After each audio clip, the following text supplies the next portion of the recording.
صفحہ 8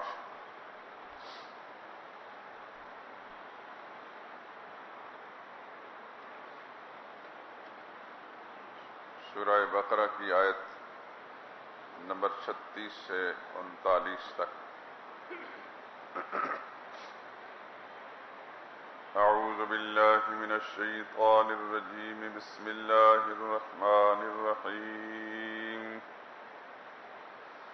فأزلهما الشيطان عنها فأخرجهما مما كانا فيه وقلنا اهبطوا بعضكم لبعض عدو ولكم في الأرض مستقر ومتاع إلى حين فتلقى آدم من ربه كلمات فتاب عليه إنه هو التواب الرحيم۔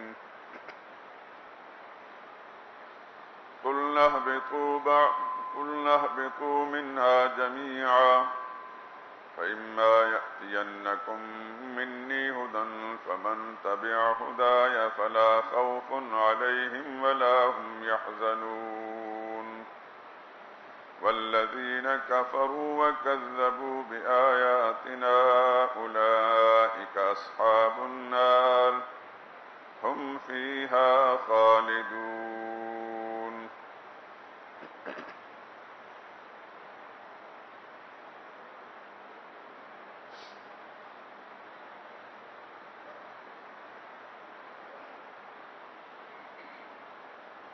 فأزلهما الشيطان عنها، پھر پھسلا دیا ان کو شیطان نے اس جگہ سے، فأخرجهما، پھر نکالا ان کو، مما كانا فيه، اس عزت کی جگہ سے جس میں وہ رہتے تھے، وَقُلْنَا اهْبِطُوا، اور ہم نے کہا سب اتر جاؤ، بَعْضُكُمْ لِبَعْضٍ عَدُوٌّ، تم ایک دوسرے کے دشمن ہوگے، وَلَكُمْ فِي الْأَرْضِ مُسْتَقَرٌّ، اور تمہارے لیے زمین میں ٹھکانہ ہے، وَمَتَاعٌ إِلَىٰ حِينٍ، اور فائدہ اٹھانا ہے ایک وقت تک۔ فَتَلَقَّىٰ آدَمُ مِن رَّبِّهِ، پھر سیکھ لی آدم علیہ السلام نے اپنے رب سے، کلمات، چند باتیں، فتاب علیہ، پھر مہربان ہو گیا اللہ اس پر،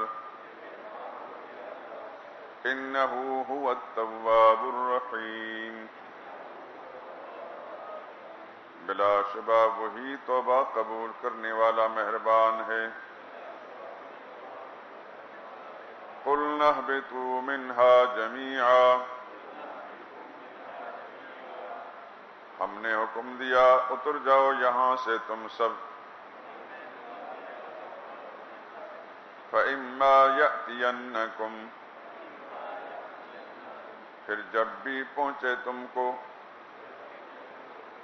منی ہدن، میری طرف سے کوئی ہدایت،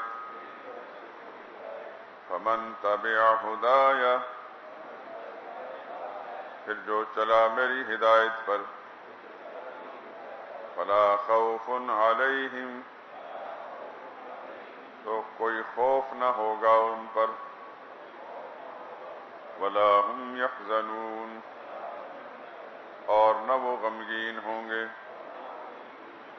والذین کفروا، اور جو لوگ منکر ہوئے،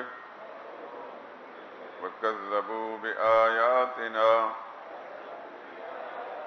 اور جھٹلایا ہماری آیتوں کو،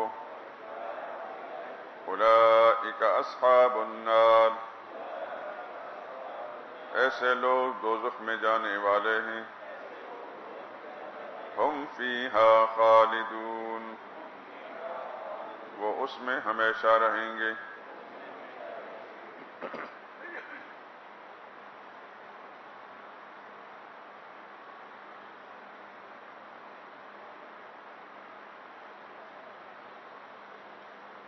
یہ آیات کریمہ جن میں آدم علیہ السلام کی تخلیق اور پھر ملائکہ کرام کو سجدہ کرنے کا ان کے لیے حکم، ملائکہ کرام کے حکم کی تعمیل اور ابلیس کا انکار کرنا اور راندہ درگاہ ہونا، اور اس کے بعد پھر آدم علیہ السلام کو حکم ملنا کہ تم اور تمہاری بیوی جنت میں رہا کرو، اور پھر شیطان کا ان کو پھسلانا اور شجر ممنوعہ میں کے کھانے مبتلا کرنا اور پھر وہاں سے ان کا نکالا جانا، اور زمین پر آنے کے بعد پھر ایک عرصے تک رہنے کے بعد اللہ تعالیٰ کا ان کی توبہ قبول کرنا، اس کا ذکر ہے۔ ان آیات کریمہ یا اس قصے کے ذکر کرنے کا اصل مقصد، جیسا کہ شروع میں بتا چکا ہوں، کہ تین باتیں اس سارے مضمون کے اندر ہیں۔ ملائکہ کرام کا ذکر ہے، آدم علیہ السلام کا ذکر ہے، اور ابلیس کا۔ آدم علیہ السلام خاکی ہیں، خاک سے بنائے گئے ہیں، ملائکہ کرام نوری ہیں، نور سے پیدا کیے گئے ہیں، اور جن ابلیس جنات میں سے ہے جو ناری ہیں، آگ سے بنائے گئے ہیں۔ یہ ایک مسلمہ کل واقعہ ذکر کیا گیا ہے ان آیات کریمہ میں، اور یہاں اس موقع کے مناسبت سے اس قصے میں یہ بات پوشیدہ ہے کہ پیچھے سے جو مضمون چلا آ رہا ہے، یا ایھا الناس اعبدوا ربکم، اپنے رب ہی کی بندگی کرو، اسی کے ساتھ یہ متعلق ہے کہ بندگی اور عبادت کے لائق صرف اللہ ہے، نہ آدم ہیں، نہ ملائکہ ہیں، اور نہ جنات ہیں۔ آدم علیہ السلام تو اس لیے نہیں کہ وہ تو ابلیس کے بہکاوے میں آ گئے، نسیان طاری ہوا اور شجر ممنوعہ کھا گئے، اور عبادت کے لائق وہ ذات ہوتی ہے جس پر نسیان طاری نہیں ہوتا۔ اور ابلیس جو جنات ہیں، ان کو پکارنا اس لیے نہیں کہ یہ تو انسان کا دشمن ہے، اور ملائکہ کرام بھی پکارے جانے کے لائق نہیں کہ وہ آدم علیہ السلام کی تخلیق کے مقاصد کو نہیں سمجھ سکے۔ معبود وہ ذات ہوتی ہے کہ جس کا علم بھی کامل ہو اور قدرت بھی کامل ہو۔ اس سے پچھلی جو آیت گزر چکی ہے، آیت نمبر 35 اور 34، اس میں آدم علیہ السلام کے لیے سجدہ کرنے کا حکم ہے ملائکہ کرام کو، اور انہوں نے سجدہ کیا، ابلیس نے انکار کیا۔ پھر آدم علیہ السلام کو حکم ہوا کہ آپ اور آپ کی بیوی جنت میں رہیں، اور یہاں جو چاہیں کھائیں اور جتنا چاہیں کھائیں، جہاں سے چاہیں، لیکن ایک درخت کے قریب نہیں جانا ورنہ آپ نقصان اٹھانے والے بن جائیں گے۔ وہ درخت کیا تھا، اس کے بارے میں شاید میں پچھلے درس میں عرض کر چکا ہوں۔ قرآن کریم نے اس کا تعین نہیں کیا ہے، اس لیے محقق اہل تفسیر نے، امام راضی نے، امام ابن کثیر نے اور بہت سارے بزرگوں نے لکھا ہے کہ ہمیں بھی اپنی طرف سے تعین کرنے کی ضرورت نہیں۔ بعض مفسرین نے اپنی آراء ذکر کر دی ہیں، بعض ضعیف روایات کی بنا پر، کہ کوئی کہتا ہے کہ وہ گندم کا درخت تھا، حالانکہ گندم کا درخت ہوتا ہی نہیں، تو یہاں شجرہ کا لفظ استعمال ہوا ہے۔ کسی نے کہا وہ انجیر کا درخت تھا، کسی نے کہا وہ انگور تھا، لیکن قرآن کریم نے اس کا کوئی ذکر نہیں کیا۔ اس واسطے ہمیں بھی چاہیے کہ جس کو قرآن کریم نے مخفی رکھا، ہم بھی اس کو مخفی رکھیں۔ کوئی درخت تھا جس کے قریب جانے یا اس کا پھل کھانے سے اللہ پاک نے منع فرمایا تھا۔ چونکہ ابلیس کو آدم علیہ السلام کے لیے سجدہ نہ کرنے کی بنا پر مردود قرار دیا گیا، اس کے دل میں بغض اور بیر اور عداوت پیدا ہو گئی کہ جس آدم کی وجہ سے مجھے جنت سے نکالا گیا ہے، اور آدم کا حکم ہوا کہ اسی جنت میں رہو، جیسا کہ پچھلی آیت کے اندر ہے، اس کو انت وزوجک الجنہ، تم اور تمہاری بیوی جنت پر ہو، یہ تمہارا مسکن رہے گا، تمہارا ٹھکانہ ہے۔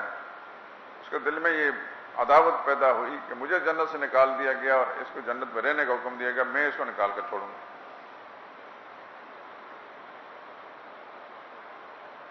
ابلیس نے پلاننگ بنائی، منصوبہ بنایا۔ ابلیس کو ساتھ یہ کہا گیا کہ تو یہ دفع ہو جائے یہاں سے، اخرج انک من الصاغرین، دوسرے مقام میں قرآن کریم میں آتا ہے۔ اس نے جاتے جاتے آدم علیہ السلام کو یہ وسوسہ دیا۔ قرآن کریم کے اندر یہ سارے الفاظ استعمال ہوئے، میں آپ کو بتا دیتا ہوں۔ فوسوس لهم الشیطان، یہ لفظ بھی آئے ہیں، شیطان نے وسوسہ دیا۔ یہاں فاضلهم الشیطان، شیطان نے ان کو پھسلا دیا۔ ایک اور مقام ہے وقاسمہما انی لکما لمن الناصحین، ابلیس آدم علیہ السلام کے سامنے آ کر کہنے لگا، قسم کھا کر کہنے لگا، میں تمہارا خیرخواہ ہوں، خیرخواہ ہو کر تم سے یہ بات کرنا چاہتا ہوں کہ جس درخت کے قریب جانے یا اس کا پھل کھانے سے تمہیں منع کیا گیا ہے، اصل قصہ یہ ہے کہ وہ شجرۃ الخلد ہے، یعنی ایسا درخت ہے جس کا پھل کھانے والا ہمیشہ زندہ رہتا ہے اور ہمیشہ جنت میں رہتا ہے۔ تو میں تمہارا ہمدرد اور خیرخواہ ہوں، اس درخت کو کھا لو گے تو ہمیشہ جنت میں رہو گے، یہاں سے نہیں نکالے جاؤ گے، اور ہمیشہ زندہ رہو گے تم پر موت نہیں آئے گی۔ تو یہ ساری چیزیں قرآن کریم کے اندر موجود ہیں۔ وسوسہ کا لفظ بھی ہے، پھسلانے کا لفظ بھی ہے، اور اس کو قسم کھا کر آدم علیہ السلام کو یقین دہانی اور ہمدردی کرنے کا ذکر بھی ہے۔ لیکن قرآن کریم کے اندر یہ لفظ موجود ہے فناسی آدم، آدم علیہ السلام پر نسیان طاری ہوگا، بھول گئے۔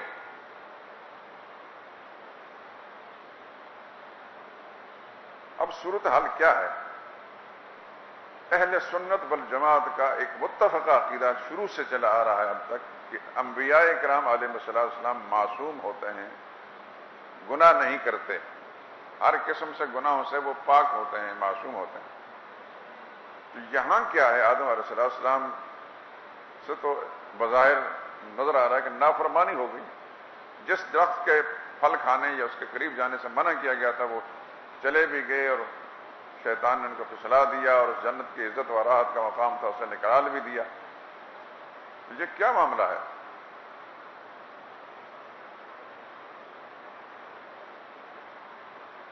اس کا جواب یہ ہے، یہ عقیدہ کے طور پر ذہن میں رکھیں کہ انبیاء کرام واقعتاً معصوم ہوتے ہیں، عصمت ذات انبیاء کے لیے لازمی ہے۔ کسی نبی نے کوئی گناہ نہیں کیا، کوئی چھوٹا کوئی بڑا گناہ نہیں کرتا۔ عصمت ان کی ذات کی تاثیر ہے۔ اس کو یوں سمجھیں جس طرح آگ ہے، اس پر اگر پانی کو گرم کیا جائے تو بالکل آگ بن جائے وہ پانی، لیکن پانی کی اپنی ذاتی تاثیر جو ہے ٹھنڈک ہے، چنانچہ وہی ابلا ہوا پانی اس آگ پر ڈالا جائے گا، اس کو بجھا دے گا، اس ذاتی تاثیر کی بنا پر۔ حالانکہ وہ گرم ہے، خود آگ بنا ہوا ہے، لیکن ذاتی تاثیر اس کی ایک آگ پر پہنچتے ہی اس کو۔ تو انبیاء کی جبلت اور ان کی خلقت میں اللہ پاک نے ایک تاثیر رکھی ہے کہ وہ گناہوں سے پاک ہوں۔ اس کی ایک مثال میں عرض کروں، یوسف علیہ السلام چھوٹے سے بچے تھے، جب جوانی کی حدود میں قدم رکھا، عزیز مصر کے وزیر اعظم کے گھر میں رہتے تھے، ان کی بیگم صاحبہ ان پر فریفتہ ہو گئیں۔ تنہائی پا کر اس بیگم صاحبہ نے ان کو اندر سے اندر کمروں میں لے جا کر ان سے اپنا ایک منفی مطالبہ حاصل کیا، دروازوں کو بند کر دیا۔ تنہائی تھی، کوئی دیکھ نہیں رہا تھا۔ یوسف علیہ السلام نے جب اس کے ارادے دیکھے تو فرمایا قال معاذ اللہ، اللہ کی پناہ۔ حالانکہ جوان بھی تھے، حسن اللہ پاک نے ان کو کمال کا عطا کیا تھا، جوانی بھی تھی، تنہائی بھی تھی، کوئی ٹوکنے والا بھی نہیں تھا، وہ عورت خود بلا رہی تھی، وہ بھی حسین جمیل پھر شاہی بیگمات۔ تو قرآن کریم سورہ یوسف میں آگے انشاءاللہ آپ پڑھیں گے کہ قرآن کریم یہ الفاظ آتا ہے کہ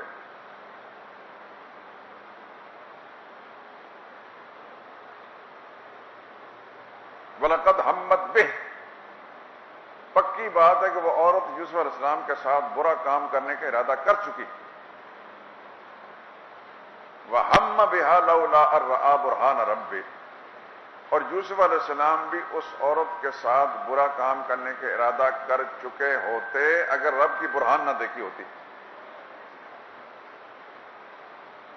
پھر آگے لفظ ہے كَذَٰلِكَ لِنَصْرِفَ عَنْهُ السُّوءَ، اللہ فرماتے ہیں یہ ہمارا کمال ہے کہ ہم نے یوسف علیہ السلام سے برائی کو دور کر دیا۔ ان لفظوں پہ غور کریں، یوسف علیہ السلام سے ہم نے برائی کو ہٹا دیا، یعنی برائی یوسف کی طرف آ رہی تھی۔ اگر یوسف علیہ السلام برائی کی طرف جا رہے ہوتے تو یوں لفظ ہوتا ہے كَذَٰلِكَ لِنَصْرِفَهُ عَنِ السُّوءِ، یوسف کو ہم نے برائی سے بچا لیا، یوں نہیں فرمایا، برائی کو ہم نے یوسف سے ہٹا دیا۔ یوسف علیہ السلام اپنی جگہ کھڑے تھے، برائی کی طرف نہیں جا رہے تھے، برائی ان کی طرف بڑھ رہی تھی، ہم نے برائی کے راستے میں رکاوٹ ڈال دی۔ چنانچہ یوسف علیہ السلام سے بھاگے وہاں سے تو دروازے کھلتے گئے یا انہوں نے کھولے جو بھی تھا، حتیٰ کہ آخری دروازے پر جب پہنچے تو دروازہ کھولا تو عزیز مصر وزیر اعظم صاحب باہر سے اندر داخل ہوئے، دونوں ہامتے کامتے۔ اس خاتون نے پیچھے سے یوسف علیہ السلام کو پکڑنے کی کوشش کی، پکڑے تو نہ گئے لیکن کرتا ہاتھ میں آیا تو اس کو چنانچہ کرتا پھٹ گیا۔ تو اس عورت نے وہاں پہنچتے ہی اپنے شوہر کو جب دیکھا تو اپنی روایتی عادت کے مطابق اس نے بڑی چرب لسانی کے ساتھ کہا کہ اس نے میری عزت لوٹنے کی کوشش کی ہے۔ ما جزاء من اراد باہلک سوء من سوء، اس شخص کی کیا سزا ہو سکتی ہے جو آپ کی بیوی کے ساتھ ایسا برا ارادہ کرے۔ تو سیدنا یوسف علیہ السلام نے فرمایا کہ یہ غلط کہتی ہے، کسی نے مجھے بہکانے کی کوشش کی تھی۔ تو قرآن کریم وہاں کہتا ہے وَشَاهِدَ شَاهِدٌ مِّنْ أَهْلِهَا، اس عورت کے خاندان کے ایک گواہ نے وہاں گواہی دی۔ عام طور پر مشہور ہے کہ چھوٹا سا بچہ جو ہے تھا، کس کا تھا وہ؟ کیونکہ وہ عورت بے اولاد تھی، کسی خاندان کا رشتہ دار کا کوئی بچہ تھا وہاں، اللہ نے اس کو گویائی عطا فرمائی، یا کوئی بالغ آدمی تھا۔ قرآن اتنا کہتا ہے کہ اس کے عورت کے خاندان کا کوئی آدمی گواہی دینے لگا۔ اس نے کہا کہ کرتا دیکھو آگے سے پھٹا ہے تو یوسف کی غلطی ہے، عورت سچی ہے، پیچھے سے پھٹا ہے تو عورت کی غلطی ہے، یوسف سچے ہیں۔ فلما رأى قمیصہ قد من دبر، جب کرتا دیکھا تو پیچھے سے پھٹی تھی، تو عزیز مصر سمجھ گئے کہ اس عورت کی چال بازی ہے۔ یوسف اعرض عن ھذا، یوسف علیہ السلام کہنے لگے جا اس کو دفع کرو، اور اس کو کہ واستغفری لذنبک، کہ تو اپنی غلطیوں کی توبہ کر، انک کنت من الخاطئین، تو ہی خطا کار ہے۔ تو میں نے یہ سارا قصہ آپ کے سامنے بیان کیا، تفصیل انشاءاللہ وہاں آئے گی۔ یوسف علیہ السلام جوان ہیں، تنہائی ہے، خوبصورت عورت ہے، وہ بلا رہی ہے برائی کی طرف، لیکن یوسف علیہ السلام بچ گئے اس سے۔ اس کی وجہ یہ ہے کہ یوسف علیہ السلام پیغمبر تھے، اللہ نے نبوت سے سرفراز کیا تھا، اور نبیوں کی جبلت میں، ان کے خمیر میں اللہ پاک نے گناہوں سے نفرت رکھی ہوتی ہے، گناہ سے بچتے ہیں۔ پوری کوشش کر کے وہ عورت بھی کامیاب نہ ہو سکی۔ یوسف علیہ السلام پھر جیل میں چلے گئے، دعا مانگے یا اللہ ان عورتوں کے چال سے مجھے جیل ہی بہتر ہے، مجھے وہیں پہنچا دے، ان عورتوں سے مجھے بچا۔ کچھ عرصہ جیل میں بھی رہے، وہ ساری کہانی آپ کو کچھ معلوم بھی ہے، کچھ انشاءاللہ معلوم ہو جائے گی۔ تو انبیاء معصوم ہوتے ہیں، آدم علیہ السلام بھی اللہ کے پیغمبر ہیں۔ یہاں قصہ کیا ہے؟ معاملہ یہ ہے کہ آدم علیہ السلام کو جب منع کیا گیا کہ اس درخت کے قریب نہ جانا، ایک متعین درخت ہے، ابلیس نے پہلا وسوسہ تو یہ دیا کہ آپ کو صرف اس درخت کے قریب آنے سے منع کیا ہے، اس کی جنس کے دوسرے درختوں کے پاس تو منع نہیں کیا۔ ہو سکتا ہے یہ تعویل کی ہو۔ پھر دوسری بات ہے کہ آدم علیہ السلام کو جب اللہ نے فرما دیا تھا کہ شیطان تمہارا دشمن ہے، یہ تمہیں کہیں جنت سے نکال نہ دیتا، پھر کیوں آدم علیہ السلام سے بہکاوے میں آ گئے؟ تو یہاں یہ بات ذہن میں رکھیں کہ آدم علیہ السلام کو اللہ کا وہ حکم کہ اس درخت کے قریب نہیں جانا، یہ تمہارا دشمن ہے، یہ بات ہی نسیان طاری ہو گیا، ایسی بھولی کہ یہ پتہ نہ چلا کہ مجھے اللہ پاک نے اس درخت کے قریب جانے سے منع کیا تھا، یہ میرا دشمن ہے۔ کیونکہ یہ بات تو قرآن سے ثابت ہے، فناسیہ آدم علیہ السلام بھول گئے۔ تو کیا چیز بھول گئے؟ یہ دونوں چیزیں اس میں آتی ہیں، اس درخت کا پھل کھانے کی جو ممانعت تھی وہ بھی بھول گئے، اور شیطان کا دشمن ہونا یہ بھی بھول گئے۔ اس نے ایک سجن اور ہمدرد کی شکل کے اندر آ کر کہا جب یہ بھول گئے کہ مجھے اس درخت کے کھانے سے منع کیا گیا ہے تو اس نے آ کر کہا کہ یہ شجرۃ الخلد ہے، ہمیشہ زندہ رہنے والا درخت ہے، جو اس کو کھا لیتا ہمیشہ وہ زندہ رہتا ہے اور جنت کے اندر رہتا ہے۔ چنانچہ آدم علیہ السلام سے یہ حکم عدولی ہوئی، لیکن جان بوجھ کر نہیں۔ اس کو قرآن کریم نے ذلت سے، جیسے فَأَزَلَّهُمَا الشَّيْطَانُ، ذلت کہتے ہیں زا لام اور تا، پھسلنا، اور پھسل جانے کے اندر انسان کا ارادہ نہیں ہوتا۔ کیچڑ میں چلتے چلتے آدمی پھسل جائے اور چوٹ لگ جائے یا ہڈی ٹوٹ جائے تو اس پھسل کر گرنے اور نقصان میں مبتلا ہونے میں انسان کا اپنا ارادہ نہیں ہوتا۔ تو آدم علیہ السلام سے ذلت ہو گئی، یعنی پھسل گئے، غیر ارادی طور پر اللہ کی معصیت اور نافرمانی کا ارادہ نہیں تھا، غیر ارادی طور پر ایسا کام ہو گیا، اور وہ جو نہیں والا معاملہ تھا ان کو سرے سے بھول گیا۔ تو اس طرح آدم علیہ السلام سے یہ ساری لغزش ہوئی، اور بعد میں جس وقت لغزش ہونے کے بعد جب وہ درخت کھا لیا اور ان کے جسم کے کپڑے اتر گئے، ننگے ہو گئے، تفقا یخصفان علیہما من ورق الجنہ، تو اتنی شرمندگی آدم علیہ السلام کو اور اماں حوا کو ہوئی کہ جنت کے درختوں کے پتے توڑ توڑ کر اپنے صدر کو ڈھانپنے لگے۔ تو اس وقت آدم علیہ السلام بہت پچھتائے، بہت روئے۔ تفسیر کی کتابوں کے اندر یہ بات لکھی ہے، بعض احادیث ہے کہ آدم علیہ السلام اتنے روئے کہ ان کی اولاد کے آنسو کو اکٹھا کیا جائے تو آدم علیہ السلام کے آنسو سے زیادہ تھے۔ اور بالآخر چونکہ اللہ جانتے تھے کہ ان کی جبلت میں معصیت نہیں رکھی میں نے اور انہوں نے قصداً کوئی نافرمانی نہیں کی، تو اللہ پاک نے پھر ان کو وہ کلمات القاء کیے، دل میں بات ڈالے کہ ان الفاظ کے ساتھ آپ معافی مانگیں۔ وہ الفاظ آگے سورہ اعراف میں آنے والے ہیں، ربنا ظلمنا انفسنا وان لم تغفر لنا وترحمنا لنکونن من الخاسرین۔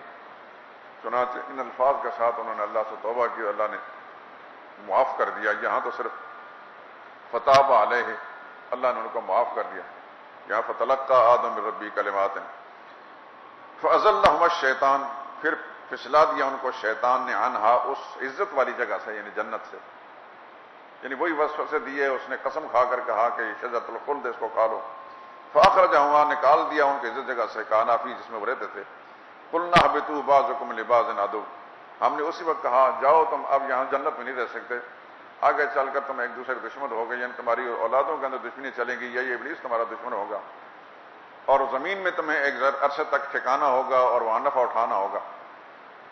آدم علیہ السلام آ تو گئے لیکن روتے رہے۔ کہاں آئے آدم علیہ السلام؟ لوگوں نے بہت ساری باتیں کی ہیں، اکثر حدیث کی روایتوں میں اور تفسیر میں آتا ہے کہ آدم علیہ السلام ہندوستان میں کسی اتارے گئے اور اماں حوا جدہ میں اتاری گئی، اور ان کی ملاقات عرفات کے میدان میں ہوئی۔ پھر جب یہاں رہے اور ان کی اولادیں بھی یہیں، اور ان کا زمین پر آنا اصل میں ازل سے اللہ تعالیٰ کی حکمت کا تقاضا یہ تھا، کیونکہ پہلے اللہ اعلان فرما چکا تھا انی جاعل فی الارض خلیفہ، زمین میں خلیفہ بنانے والا ہوں، تو ان کا زمین میں اگر نہ آتے تو پھر ان کی اولاد نہ پھیلتی، اور پھر زمین میں پھیل کر ان کی اولاد میں انبیاء نہ پیدا ہوتے اور خلافت کے نظام نہ چلتا اور اللہ تعالیٰ کے حکموں کا نفاذ دنیا میں نہ ہوتا اور اللہ تعالیٰ کی معرفت کیسے ہوتی۔ یہ ازل سے اللہ کا علم میں یہ ساری چیزیں تھیں کہ آدم علیہ السلام زمین پر آئیں گے، پھر ان کی اولاد پیدا ہوگی، پھر ان میں نبی بھی ہوں گے، نبی پھر اللہ کی دین کی دعوت کا کام کریں گے، اللہ کی توحید کا کام کریں گے، یہ ساری چیزیں ہوں گی، ازل سے یہ سب کچھ تھا۔ لیکن معاملہ اس ترتیب کے ساتھ ہوا کہ آدم علیہ السلام جو جنت میں رہ رہے تھے بیوی سمیت، ابلیس نے ان کو پھسلایا اور پھر وہ جنت سے نکالنے لگے، پھر انہوں نے اللہ سے معافی مانگی اور اللہ پاک نے ان کو معافی کر دیا۔ فتلقى، پھر سیکھ لی آدم علیہ السلام نے من ربی، اپنے رب سے، کلمات، چند باتیں، مراد وہی کلمات ہیں، ربنا ظلمنا انفسنا وان لم تغفر لنا وترحمنا لنکن من الخاسرین۔ فتاب علیہ، تو اللہ تعالیٰ متوجہ ہوا، یعنی اللہ اپنی رحمت کے ساتھ ان کے متوجہ ہوئے، انہ هو التواب الرحیم، اللہ تواب ہے، یعنی توبہ قبول کرنے والا ہے۔ یاد رکھیں قرآن کریم میں تواب انسانوں کے لیے بھی آیا اور تواب اللہ تعالیٰ کی ذات میں آیا۔ انسانوں کا تواب ہونا مطلب یہ ہے کہ انسان گناہ کو چھوڑ کر اللہ کی طرف متوجہ ہو، اللہ کے حکم طرف متوجہ ہو، اور اللہ کا تواب ہونا کہ اللہ عذاب کو چھوڑ کر بندے کی طرف رحمت کے ساتھ متوجہ ہو۔ یاد رکھیں یہ دونوں لفظ مخلوق کے لیے بھی ان اللہ یحب التوابین، اللہ توبہ قبول کرنے والوں کو پسند کرتے ہیں، اور یہاں انہ هو التواب الرحیم، اللہ تواب ہے، بندے بھی تواب ہیں۔ تو بندے کا تواب ہونا کی مراد ہے کہ گناہ چھوڑ کر اللہ کے حکم کی طرف لوٹ کر جائے، اور اللہ کا تواب ہونا کہ اللہ عذاب چھوڑ کر بندے پر رحمت کر متوجہ ہو۔ اس کا اصل معنی ہوتا ہے متوجہ ہونا، اللہ اپنے بندے کی طرف متوجہ ہو اور بندہ اللہ اپنے رب کی طرف متوجہ ہو۔ تو بندہ متوجہ اس وقت ہوتا ہے گناہ چھوڑ کر اللہ کے حکم کی طرف جاتا ہے، اور اللہ متوجہ ہوتے ہیں، اللہ عذاب چھوڑ کر اپنی رحمت لے کر اس کے متوجہ ہوتے ہیں۔ انہ هو التواب الرحیم، اللہ ہی توبہ قبول کرنے والا مہربان ہے۔ یہاں ایک ذہن میں بات آئی، میں آپ کے سامنے ذکر کر دوں۔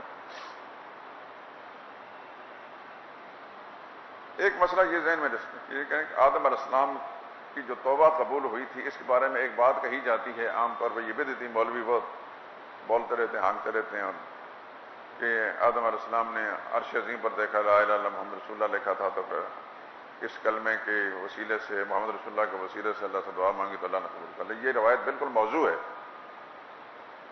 جتنی بھی کتابوں کے اندر یہ آئی ہے اس میں ایک ہی راوی، اس کا نام ہے عبد الرحمن بن زید بن اسلم، اور وہ بالکل جھوٹا راوی تھا، اس نے بے شمار ہیر پھیر کی روایات کے اندر سارے محدثین اس کو جھوٹا کہتے تھے۔ اس واسطے جس کتاب کے اندر بھی یہ بات آپ کو لکھی نظر آئے، سمجھو کہ نہایت سے موضوع روایت ہے۔ آدم علیہ السلام کی جو توبہ قبول ہوئی ہے وہ کسی کے وسیلے سے دعا مانگنے سے نہیں ہوئی، بلکہ ان الفاظ کے ساتھ ہوئی جو سورہ اعراف کے اندر موجود ہے، ربنا ظلمنا انفسنا وان لم تغفر لنا وترحمنا لنکونن من الخاسرین۔ دوسری بات کہ عیسائیوں کا یہ عقیدہ ہے کہ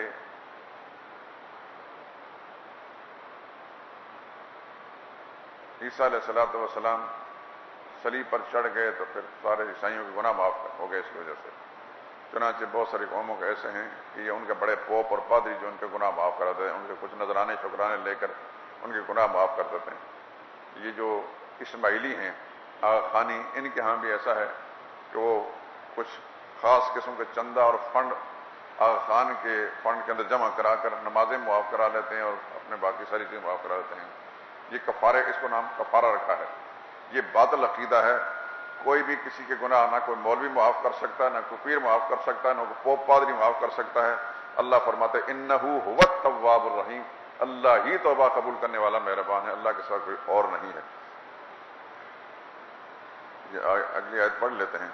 قلنا اہبطوا منہا جميعا، ہم نے کہا کہ نیچے چلے جاؤ تم سب کے سب، یعنی آدم علیہ السلام کو کہا فإما یأتینکم، پہلے حکم ہوا تھا حاکمانہ، اب حکیمانہ حکم دیا تھا، تم زمین پر جاؤ گے تمہارے پاس میری طرف سے ہدایت آ گئی، یعنی میرے نبی آئیں گے۔ فمن تبع ہدایا، پھر جس نے اتباع کی میری ہدایت کی، جو چلا میری ہدایت پر، فلا خوف علیہم، ان پر کوئی خوف نہیں ہوگا، ولا هم یحزنون، وہ غمگین ہوں گے، یعنی اپنی جان پر کوئی خوف نہیں ہوگا، دنیا کے نعمتیں چھوٹ جانے کو غم نہیں ہوگا۔ والذین کفروا وکذبوا، اور جنہوں نے کفر کیا، کفر سے مراد یہ ہے کہ انہوں نے دل سے اللہ کی آیتوں کا انکار کیا، وکذبوا، اور انہوں نے جھٹلایا، یعنی زبان سے بھی جھٹلایا، دل سے بھی انکار کیا اور زبان سے بھی جھٹلایا۔ اولئک اصحاب النار، ایسے لوگ دوزخ میں جانے والے ہیں، ہم فیہا خالدون، وہ اس دوزخ میں ہمیشہ رہیں گے۔ اس سے قرآن کریم کی آیت سے یہ معلوم ہوا کہ کفار ہمیشہ جہنم میں رہیں گے، ان کے نکلنے کی کوئی شکل بھی نہیں ہوگی۔ سبحانک اللہم وبحمدک، لا الہ الا انت، استغفرک۔